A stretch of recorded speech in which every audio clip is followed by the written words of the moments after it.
Selamat pagi anak-anak, bagaimana kabar kalian hari ini? Sebelum memulai pelajaran kali ini, marilah kita berdoa terlebih dahulu menurut kepercayaan masing-masing. Silahkan untuk ketua kelas memimpin doa.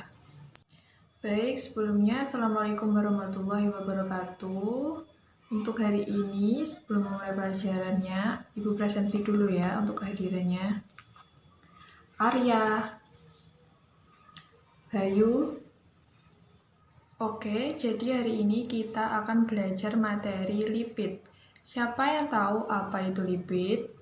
Ya, jadi lipid itu adalah lemak. Dalam kehidupan sehari-hari kita menyebutnya sebagai lemak, tapi dalam kimia kita menyebutnya sebagai lipid. Hari ini Ibu akan membacakan tujuan pembelajaran yang akan dicapai. Yang pertama yaitu menuliskan rumus struktur dan nama dari lemak. Yang kedua yaitu menggolongkan jenis lemak berdasarkan kejenuhan ikatannya. Yang ketiga yaitu menjelaskan sifat fisik dan sifat kimia dari lemak. Dan yang terakhir adalah mendeskripsikan fungsi dan peran lemak dalam kehidupan kita sehari-hari. Ya, jadi pembelajaran hari ini akan bertemakan kerja kelompok. Jadi hari ini akan Ibu bagi kelompok ya. Satu kelompok terdiri dari 4 orang anak, jadi hari ini akan terdapat 4 kelompok. Jadi ingat-ingat nama kelompok kalian adalah kelompok awal. Untuk satu orang dalam kelompok mendapat materi yang berbeda. Untuk materi bisa disimak di layar. Akan ada 4 materi untuk hari ini yang sudah Ibu jelaskan tadi. Jadi satu orang anak dalam satu kelompok mendapatkan tugas dan peran masing-masing. Oke, sudah Ibu bagi kertasnya, silahkan dibuka. Jadi silahkan dibaca mendapatkan materi apa. Sekarang siapa dari kelompok mana saja yang mendapatkan materi sama, silahkan bergabung dengan kelompok baru ya, namanya kelompok ahli. Jadi misal dari kelompok 1, Arya mendapatkan materi tentang menuliskan struktur, silahkan bergabung dengan kelompok lain, seorang siswa yang mendapat materi sama. Misalkan Cindy dari kelompok 4 mendapatkan materi yang sama dengan Arya, silahkan bergabung membentuk kelompok baru yaitu kelompok ahli, dan akan Ibu beri waktunya 30 menit untuk kalian berdiskusi materi yang sama kalian. Setelah materi sudah didiskusikan selama 30 menit, akan Ibu kembalikan kepada kelompok awal. Oke, jadi sudah paham ya untuk peraturan kelompok kali ini. Jadi silakan bergabung. Untuk yang mendapat materi sama, kalian akan membentuk kelompok baru. Dan untuk referensi, kalian bisa lihat di buku paket kalian atau membuka internet dengan syarat harus membuka web tentang materi kita kali ini, tidak boleh membuka aplikasi lain. Jadi silahkan gunakan internet kalian dengan sebaik mungkin.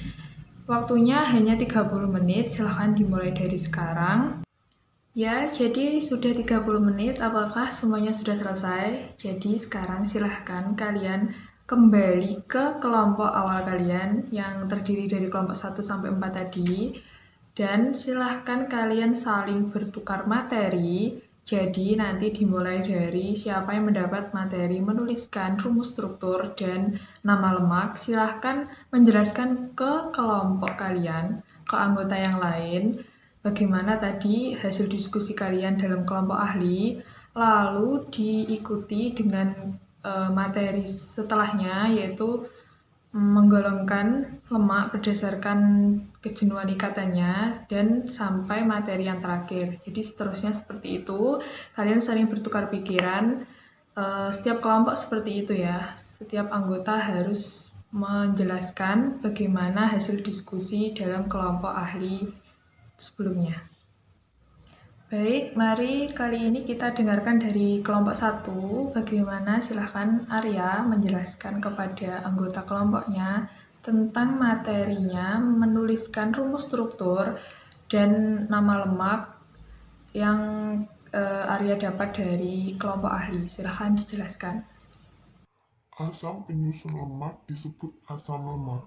Asam lemak yang terdapat di alam semesta adalah asam palmitate, C15H31COOH, asam stearat C17H35COOH, asam oleat C17H33COOH, dan asam linoleat C17H29COOH.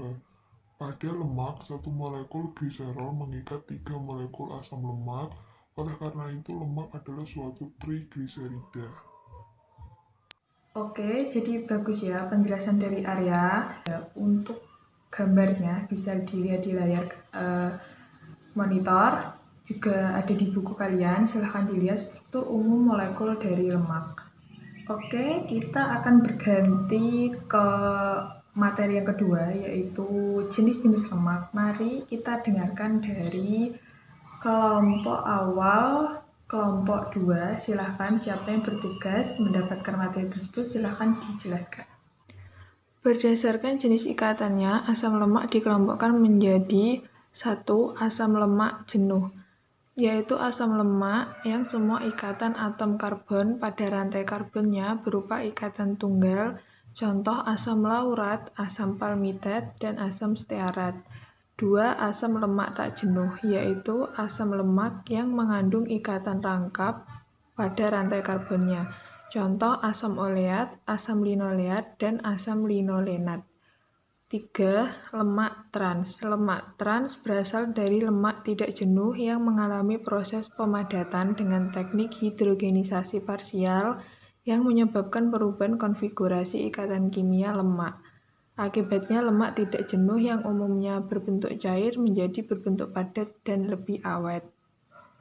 Ya, bagus sekali penjelasan dari Cindy. Hari ini semua kelompok sepertinya sudah bekerja sama dengan maksimal dalam kelompok ahli sebelumnya. Semuanya sudah menjelaskan kepada kelompok awal masing-masing tentang materinya. Jadi sekarang mari kita dengarkan presentasi dari kelompok ahli. Coba kita dengarkan dari kelompok ahli yang mendapat materi sifat fisik dan sifat kimia dari lemak. Silahkan dijelaskan di depan. Sifat fisik lemak. Yang pertama, pada suhu kamar, lemak hewan umumnya berupa zat padat, sedangkan lemak dari tumbuhan berupa zat cair. Yang kedua, lemak yang mempunyai titik lebur tinggi mengandung asam lemak jenuh, sedangkan lemak yang mempunyai titik lebur rendah mengandung asam lemak tak jenuh. Yang ketiga, semua lemak larut dalam kloroform dan benzen. Alkohol panas merupakan pelarut yang baik. Sifat kimia lemak. 1. Esterifikasi.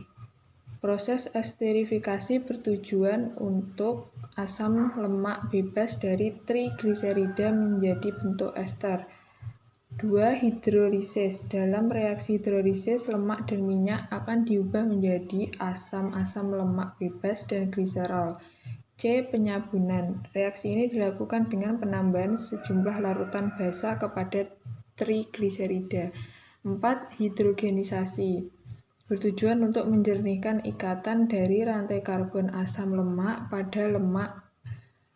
5. Pembentukan keton. Keton dihasilkan melalui penguraian dengan cara hidrolisa ester. 6. Oksidasi berlangsung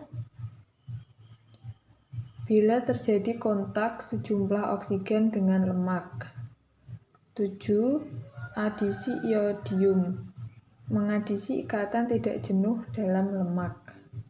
Ya, jadi kurang lebih seperti itu penjelasan sifat fisik dan sifat kimia dari lemak. Kita berikan applause untuk kelompok yang mendapat materi tersebut.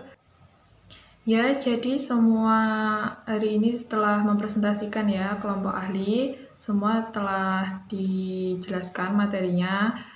Apakah ada pertanyaan? Kali ini akan Ibu tunggu. Silahkan bertanya untuk yang masih tidak mengerti. Bu, saya mau bertanya, mengapa lemak tidak jenuh lebih cepat menghasilkan bau tengik daripada lemak jenuh?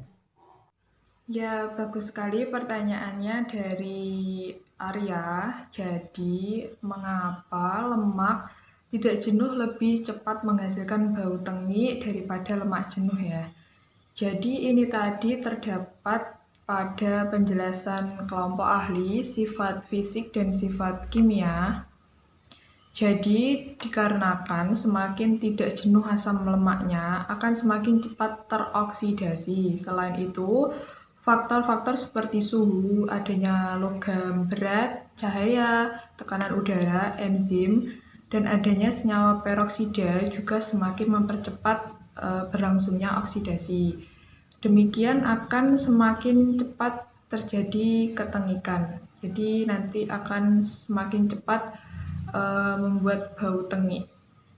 Berlangsungnya proses oksidasi tadi dapat diamati dengan beberapa cara, salah satunya dengan mengamati jumlah senyawa hasil penyerapan senyawa peroksida. Baik, semuanya sudah jelas ya. Jadi untuk materi kita kali ini, kesimpulan untuk hari ini, jadi lemak itu adalah ester dari gliserol dengan asam-asam karboksilat suku tinggi.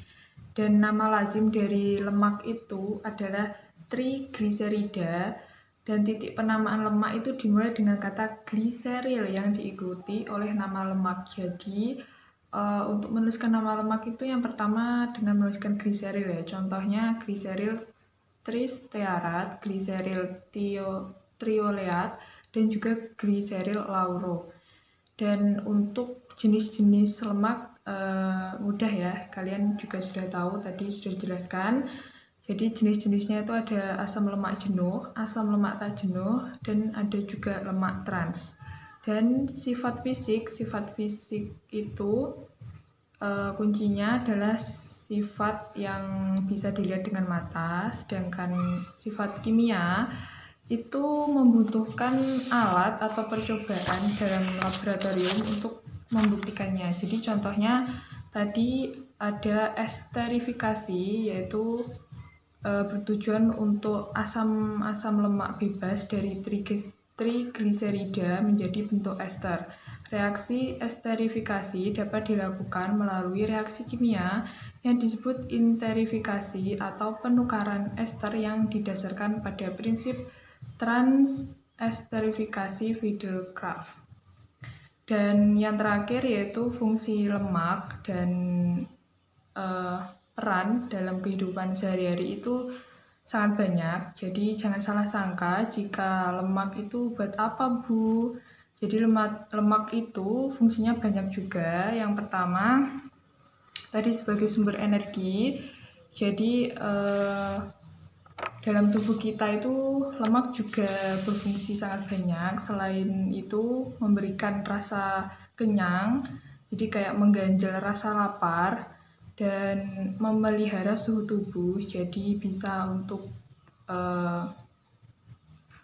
menghangatkan tubuh kita, dan juga sebagai pelindung organ dalam. Jadi selain ada tulang, ada juga lemak yang melindungi organ kita dari sesuatu yang keras. Dan perannya lemak itu juga banyak. Salah satunya adalah pembuatan mentega atau margarin. Yang kedua yaitu bahan pembuatan sabun. Jadi sabun yang kita pakai itu terbuat dari reaksi lemak dengan KOH atau NaOH yang mengandung logam Na. Itu biasanya disebut dengan sabun cuci.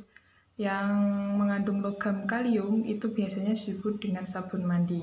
Jadi seperti itu ya, banyak kegunaan lemak dalam kehidupan sehari-hari. Oke, jadi seperti itu kesimpulan materi kita kali ini.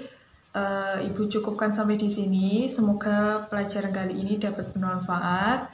Terima kasih. Apabila ada salah kata, Ibu mohon maaf. Ibu akhiri. Wassalamualaikum warahmatullahi wabarakatuh.